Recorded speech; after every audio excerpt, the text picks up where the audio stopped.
In this parsha, Yosef finally reveals himself to his brothers after 22 years, and he says to them, I am Yosef, your brother, whom you sold into slavery.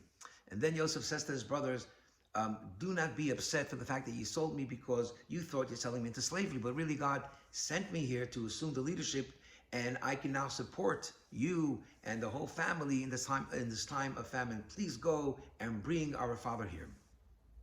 And the question is, how is it humanly possible for Yosef to forgive his brothers when they did the most terrible, horrific thing to him?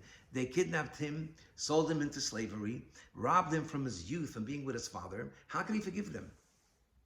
And the answer is because Yosef looked at his brothers that essentially they're good and they have a godly soul.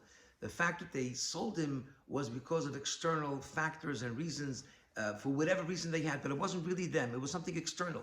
Since he viewed them as being good and holy, he was able to rise above his own pain and his own anger and totally forgive them. What a lesson Yosef is teaching us. That in life, sometimes people hurt us. Sometimes they do terrible things to us.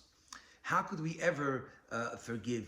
And Yosef is teaching us that when you look at that person, friends or family, that essentially they're good, they have a godly spark, and the pain that they caused and their bad decisions was really not them, it was external.